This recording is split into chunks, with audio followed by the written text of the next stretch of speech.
pero en lugar de matarla, finalmente la dejó ir. A pesar de los gritos de ayuda de Mary y que la policía se acercó a unos metros de ellos, Manuel y Mary no fueron encontrados. Aunque no había matado a Mary, su terror había sido suficiente para satisfacerla. Finalmente la dejó ir. Su calvario había durado horas y estaba lejos de terminar. Mary fue a la policía y Manuel fue arrestado.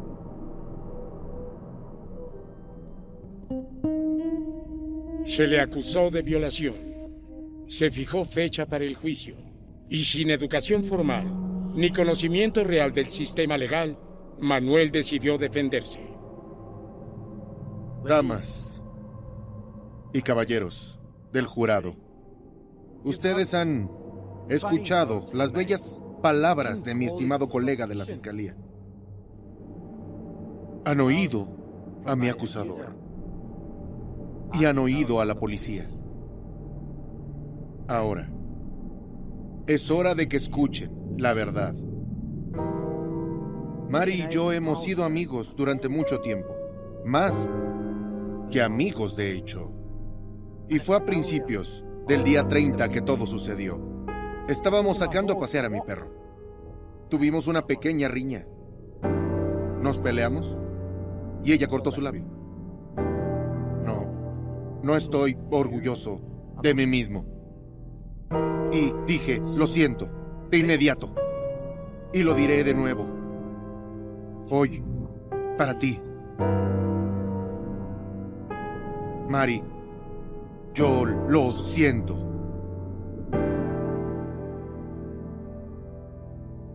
Hicimos las paces. Y dije, vamos a echar un vistazo a esas trampas, ya sabes, para conejos. Así que vamos al campo. Para entrar, hay que trepar por un alambre de púas. Y se hizo otro pequeño corte. Realmente estaba en guerra esa noche. Como sea, no había conejos. Entonces, nos sentamos y fumamos. Y luego, vemos que viene este tren. Y de repente Rusty, mi perro, lo va persiguiendo como un gato pequeño. Tenía que hacer algo. Así que saqué mi cuchillo y no niego que lo tenía. Y lo tiro en otra dirección para tratar de distraerlo. Ese cuchillo salvó a mi perro.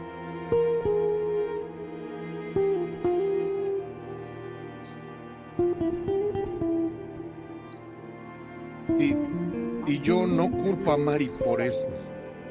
Ya saben, cuentas un cuento y antes de que te des cuenta las mentiras se hacen más grandes y no puedes parar. Pero les digo, yo no hice esto. Creo que eligió representarse a sí mismo porque era arrogante. Y es insensible, es cruel, le gusta intimidar.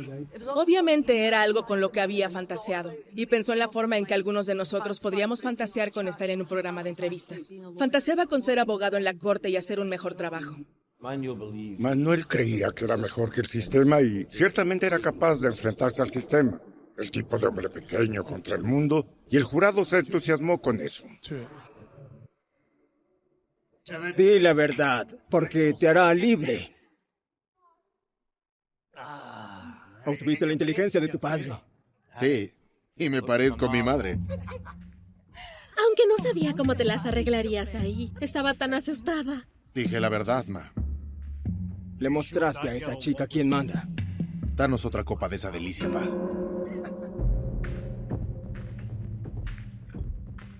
Llénala. Si alguna vez veo a esa chica por aquí, le daré mi opinión. No puedes calumniarnos y salirte con la tuya. Salud. Salud. A sus ojos, Manuel había demostrado su genio. En la corte, no era como los demás hombres. Las reglas no se aplicaban a él.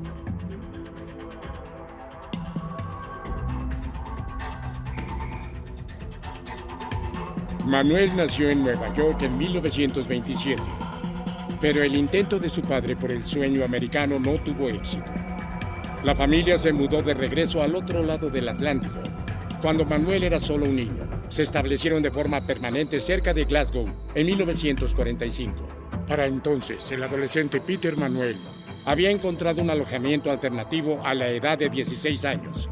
Lo habían enviado a Boston, una escuela correccional para jóvenes delincuentes. Manuel se había volcado temprano al crimen. A medida que pasaban los años, se graduó en delitos cada vez más graves. En 1946, fue arrestado por 15 cargos de allanamiento de morada. Mientras estaba bajo fianza, pagada por su padre, Manuel agredió sexualmente a 3 mujeres en menos de una semana. Estando en el tribunal, fue declarado culpable de violación. Fue condenado a 9 años de cárcel. Manuel se había convertido en un hombre de temperamento feroz y un sentido aún más feroz de su propia superioridad. Era un fantasioso que se jactaba ante sus compañeros de prisión de que era un boxeador campeón, que su padre era un mafioso.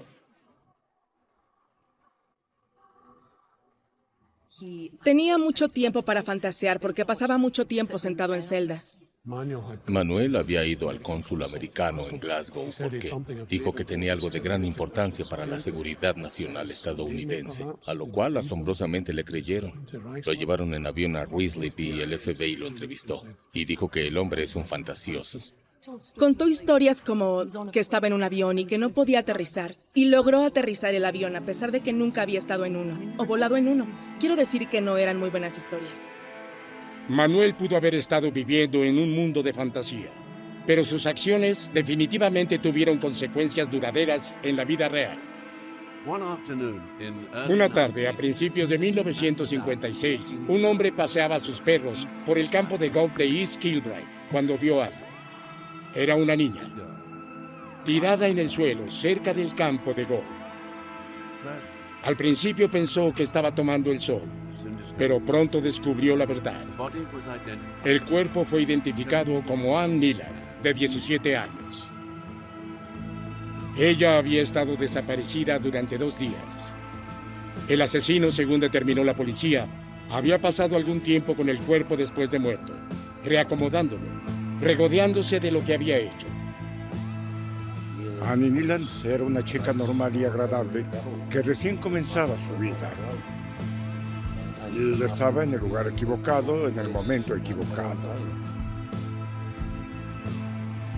Lo que podemos rastrear de los forenses es que ella corrió 1 milla para alejarse de esta persona. Ella perdió los zapatos. Quiero decir que debe haber sido una carrera frenética. Parte de su maquillaje sugiere que le gusta infligir terror. Esto eleva su sexualidad. Finalmente la atrapa y la golpea con un gran trozo de metal. La investigación pronto se centró en Peter Manuel. En el momento del asesinato, estaba trabajando con la Junta de Gas en un sitio al lado de la cancha de oro.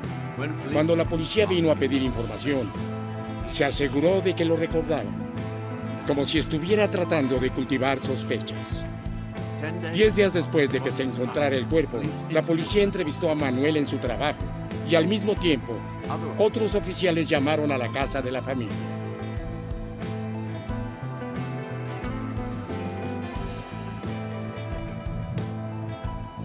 ...32 Ford Street.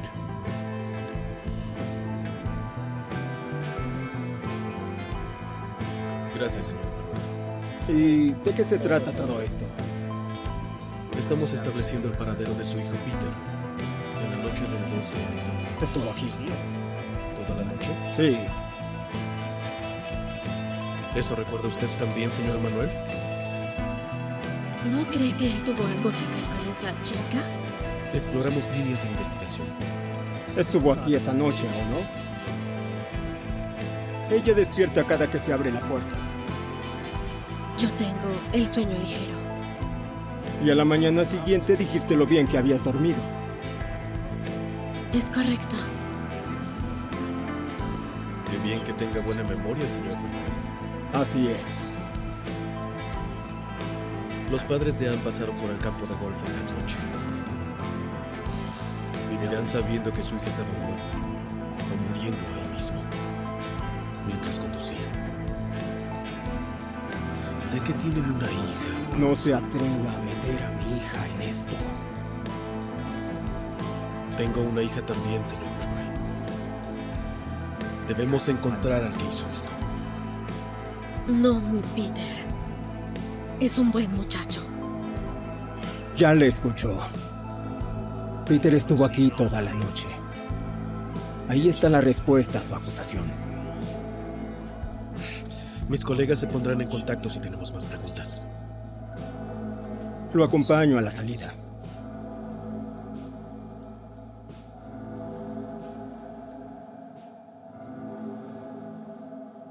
Gracias por el té, señora Manuel.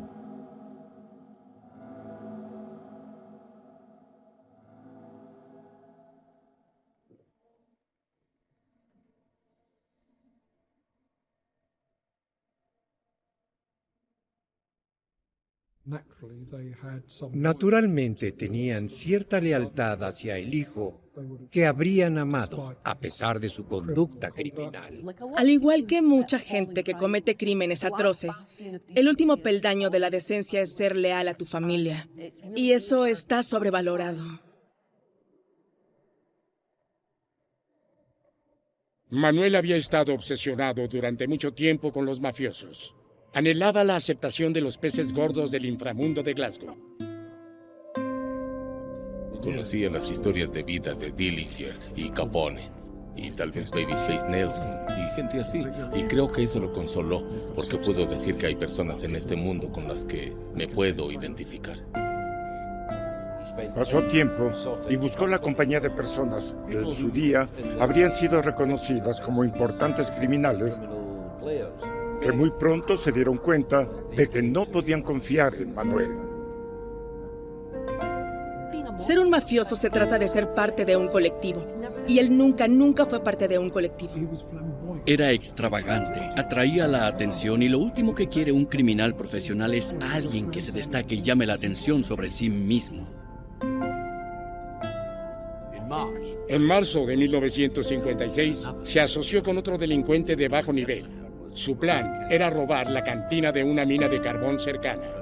Pero se avisó a la policía y ambos hombres fueron arrestados y puestos en libertad bajo fianza. Se fijó una fecha para el juicio para ese octubre. En los próximos 6 meses de libertad, Manuel estaría ocupado durante el verano. Cometió una serie de robos menores y allanamientos. Pero a medida que se acercaba a su posible encarcelamiento, Manuel se volvió más audaz.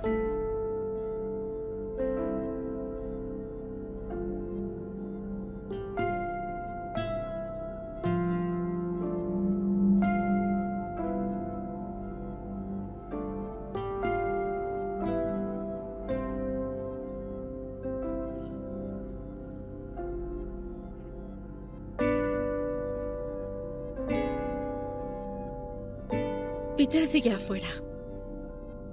Sí.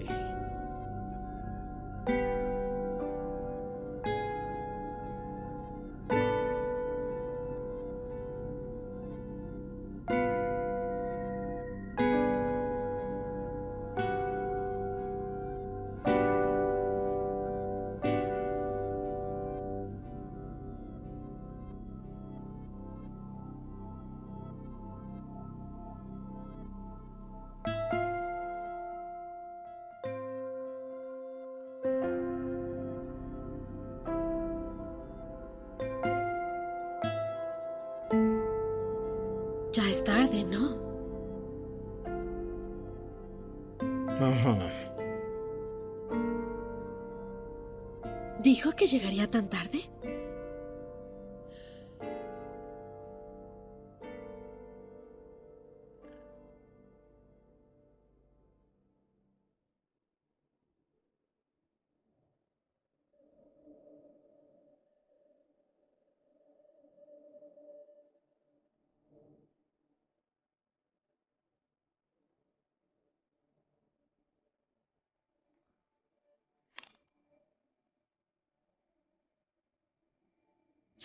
Creo que voy a tender su cama. Bridget. Con suerte.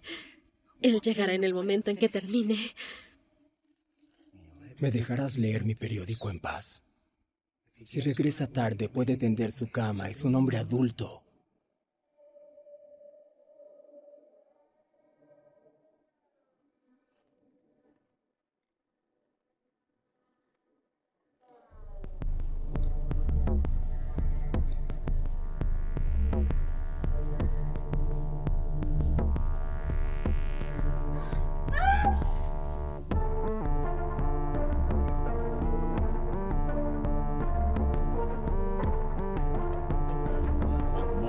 La mañana del 9 de septiembre de 1956, Peter Manuel irrumpió en la casa de los Watt. Disparó a Marian en la cabeza.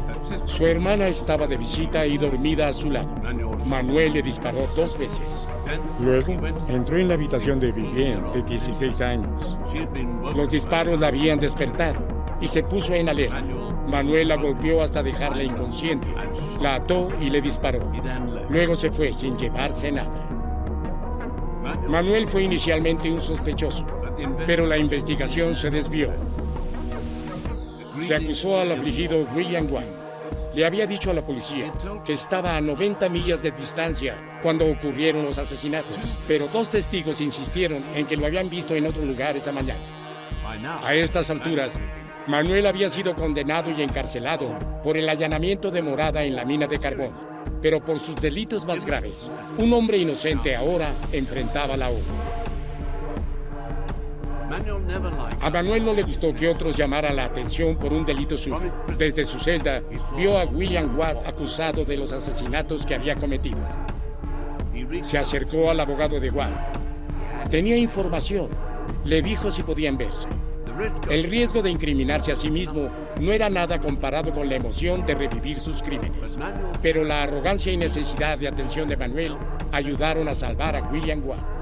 El abogado acosó a la policía para que volviera a mirar a Manuel, ya que a pesar de sus mejores esfuerzos, los investigadores habían encontrado poco para atribuir los asesinatos a Watt, sin arma y sin motivo.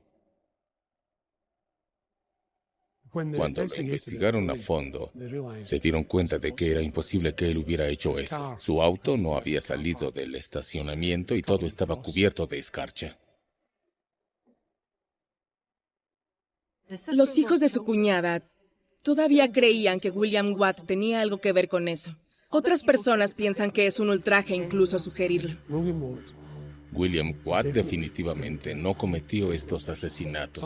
Algunas personas hasta el día de hoy dicen que él ayudó a organizar todo, pero no creo que haya ninguna prueba de eso. Siempre me inclino a creer que fue más complicado que alguien que se volvió loco. Peter Manuel tendría que esperar casi un año más. Salió de la prisión de Bar-Leini el 30 de noviembre de 1957.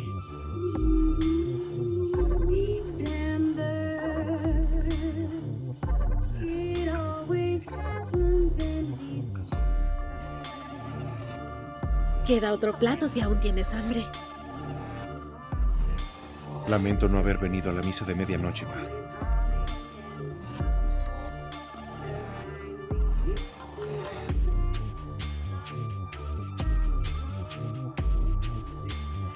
Feliz Navidad. No tenías que hacerlo, hijo. ¿Qué clase de hijo crees que soy? Vendrás el año que viene a misa, ¿verdad? Lo prometo. Oh.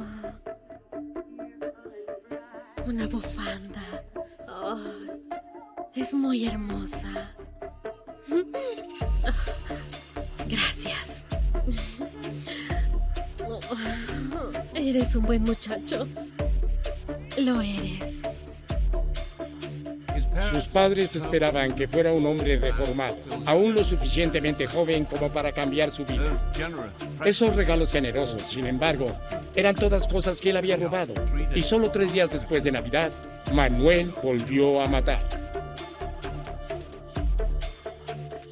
Isabel Cook, de 17 años, salió de su casa a las 6:45 de la tarde del 28 de diciembre de 1957. En cuestión de minutos, ella estaba muerta. Peter Manuel había regresado al escenario de sus primeros crímenes. En marzo de 1946, había atacado a una joven madre que paseaba con su hijo. Ahora, en la oscuridad del mismo sendero, mató a Isabel. Esto es lo que lo excita. El acecho, la persecución, la violación, la matanza. Todo es parte de ese comportamiento violento. No le gustaba alejarse demasiado de casa. Le gustaba estar en áreas con las que estaba familiarizado, con las que se sentía cómodo. Y eso fue porque sintió que podía ir ahí y salir con una mejor oportunidad de evitar ser visto o evitar ser capturado. Eso sería casi como adivinarlo, pero todo el tiempo Manuel repetía lo que hacía. Creo que eligió el mismo lugar como una especie de... casi como un grito de triunfo. Lo hice una vez aquí antes, puedo hacerlo aquí de nuevo. Para la agonía de sus padres, su cuerpo no sería encontrado por casi 3 semanas. Mientras tanto, su asesino atacaría de nuevo. A menos de 1 milla de donde Manuel había matado a Isabel Cook, la familia Smart estaba celebrando.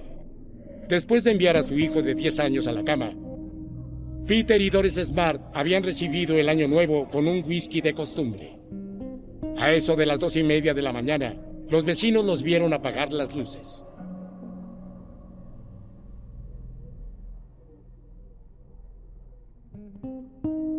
Durante la semana, habían permanecido ocultos.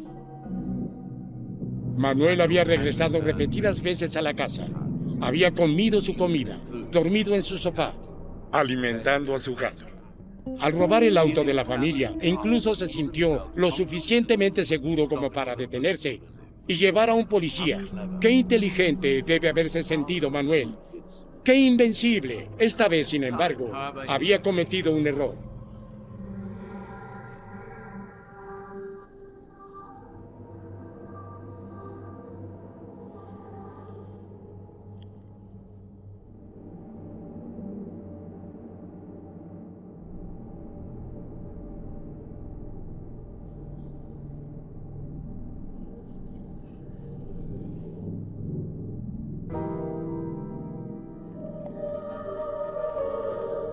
El día anterior a su asesinato, Peter Smart fue al banco. Había recibido su salario mensual y retirado 35 libras en billetes nuevos. Smart los dobló en su billetera y se fue a casa para comenzar las celebraciones del Año Nuevo. El señor Smart tenía dinero en efectivo en el bolsillo. Y Peter Manuel tomó el dinero, se fue y se embriagó. Estaba cantando canciones, pagando a la gente para que bailara, tomaba taxis, estaba en lo más alto. Y estuvo presumiendo a todos en el pub. Y está diciendo, miren estas notas numeradas secuencialmente, es un cerebro criminal. Pensó que era lo suficientemente inteligente. Cuando finalmente descubrieron a la familia Smart, la policía automáticamente sospechó de Manuel. También fueron informados de que Manuel había ganado dinero repentinamente el día de Año Nuevo. Los investigadores rastrearon las notas. Sus números de serie coincidían con las de Peter Smart. Por fin, la policía tenía pruebas que vinculaban a Manuel con el crimen.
La policía tenía pruebas que vinculaban a Manuel con los múltiples asesinatos de la familia Small, pero necesitaban más.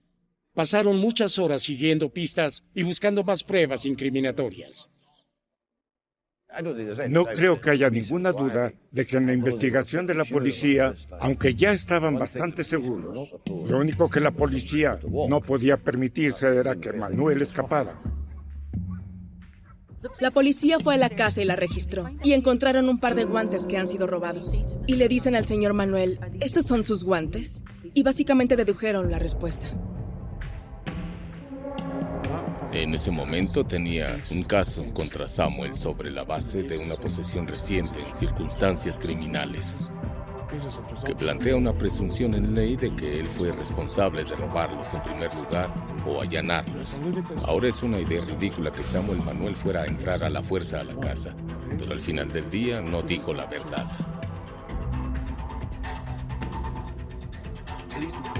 La policía, por supuesto, más tarde negaría que el arresto de Samuel tuviera la intención de presionar a su hijo de alguna manera. Pero es difícil ver alguna otra razón detrás de esto. Y funcionó. Manuel accedió a hablar con una condición. La policía había hecho un trato con Peter. Si confesaba los asesinatos, su padre sería puesto en libertad.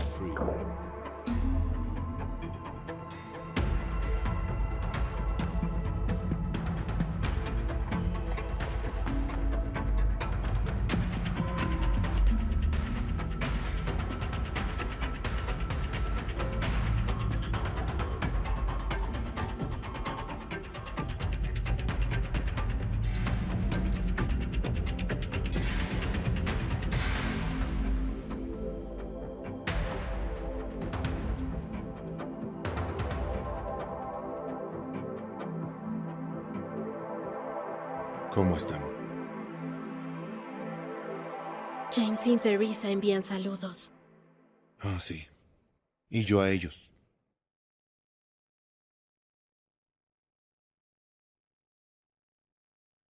¿Todo bien, pa? Estoy bien. ¿Ya se pueden ir? Aún no. Dije que ya. Depende de ti, Peter. Será mejor que sepan que esto no se quedará así. Mi papá es uno de los mejores hombres de la planta de gas. No digas una palabra, hijo. Estaré bien.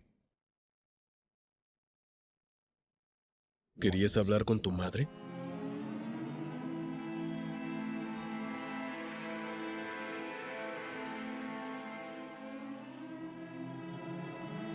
No debiste venir a un lugar como este, ma.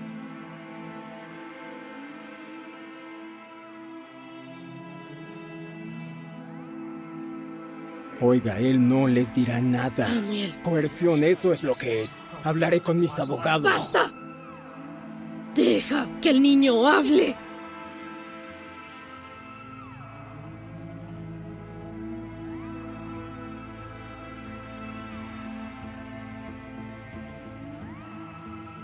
Sé que no es fácil para ti contarnos cosas. Y tal vez no siempre hemos querido escucharlas. Pero estoy aquí ahora.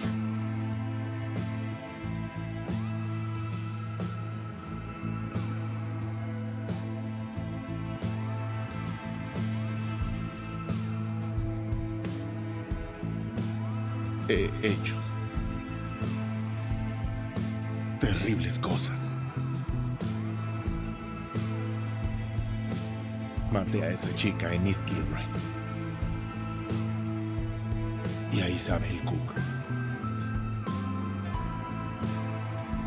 Maté a las mujeres de la casa. A las 3. Las Watts.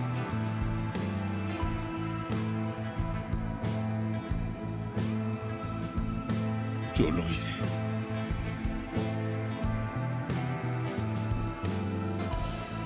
Y la familia con el niño en Año Nuevo.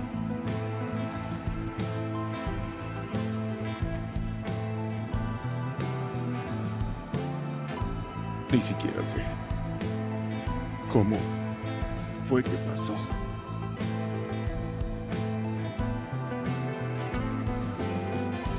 no sé por qué lo hago.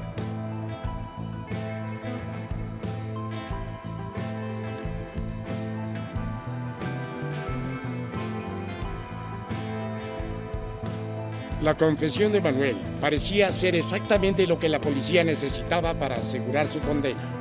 Después de tener tiempo para contemplar su posición, Manuel decidió que intentaría usar las tácticas policiales en su contra en el juicio, alegando que había presiones ilegales detrás de su confesión. Era una apuesta de alto riesgo. Perdía y lo colgaría. Y Manuel aún no había terminado de apostar. Su juicio comenzó en Glasgow ese mayo con los ojos de la nación en la corte. Manuel no pudo resistirse a tomar el foco. Despidió a sus abogados. Una vez más, se encargaría de su propia defensa.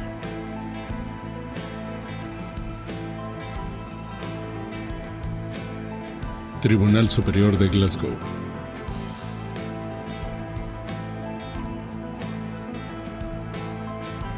La mitad de la audiencia esperó toda la noche para entrar a la corte.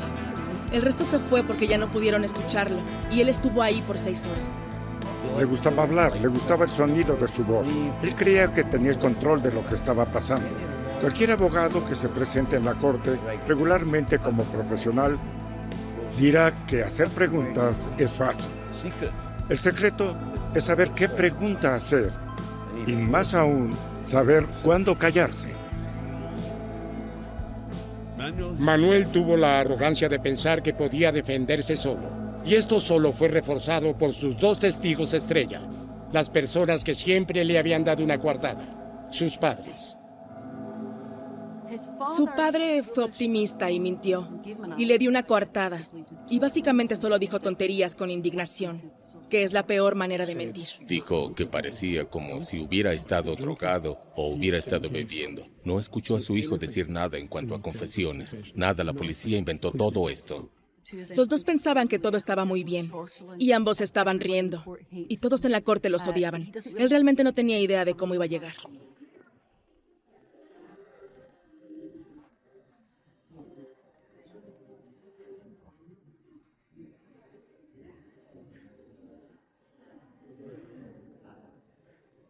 Juro por Dios Todopoderoso, decir la verdad, toda la verdad, y nada más que la verdad.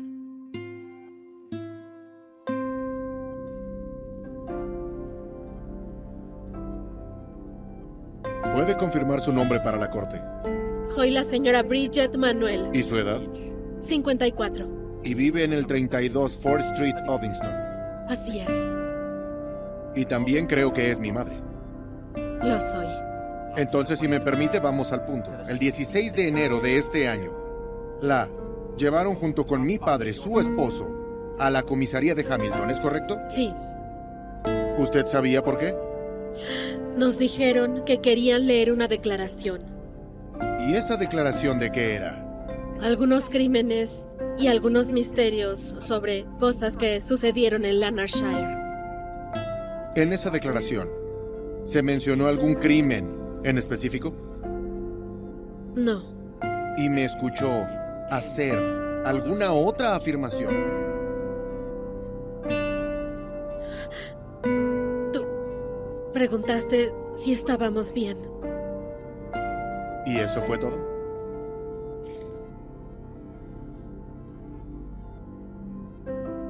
Dijiste que no sabías cómo sucedieron estas cosas o qué te hizo hacerlas. ¿Qué le hace pensar que dije eso? Te escuché. No pudo ser un policía. ¿A quién oyó? Creo que te oí. Pero pudo haber sido. No pudo ser un policía a quien oyó. Creo que fuiste tú. Es a lo que trato de llegar. Es un hecho que cree que me oyó decirlo o que yo lo dije. No lo sé. Me escuchó definitivamente y claramente decir esto. No sé qué me hace hacer estas cosas. Te escuché decirlo, Peter.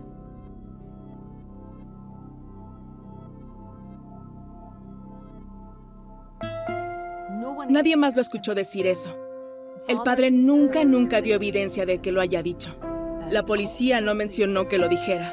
Entonces, ¿la señora Manuel mintió bajo juramento porque siente que tiene que proteger a la gente de su hijo? Es un conflicto realmente fascinante. Nunca he visto nada que sugiera que ella era más que la mitad de una mujer decente. Y debe haber estado terriblemente desgarrada por este deseo de hacer algo para ayudar a su hijo. Y la comprensión de que en realidad estaba más allá de cualquier tipo de ayuda que ella podría dar. Ella había hecho un juramento sobre la Biblia. Su lealtad realmente era a la decencia y a decir la verdad.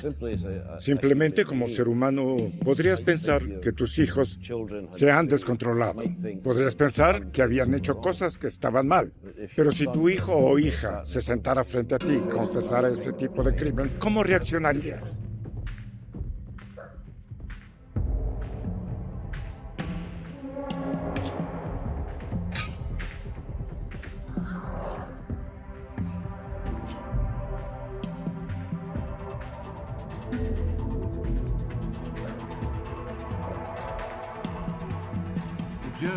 El jurado no quedó convencido por sus afirmaciones sobre la coerción policial. El juez instruyó estratégicamente al jurado para que declarara a Manuel no culpable del asesinato de Nylans por falta de pruebas, aunque era casi seguro que él era el responsable. El jurado lo encontró culpable de matar a la familia Watt, culpable de matar a Isabel Cook y culpable de matar a los Smart. Peter Manuel sería ahorcado el 11 de julio de 1958, 31 años y 4 meses después de haberlo visto venir al mundo. Los padres de Manuel fueron informados de su ejecución. Había sido un mentiroso, un ladrón, un asesino en serie y su hijo.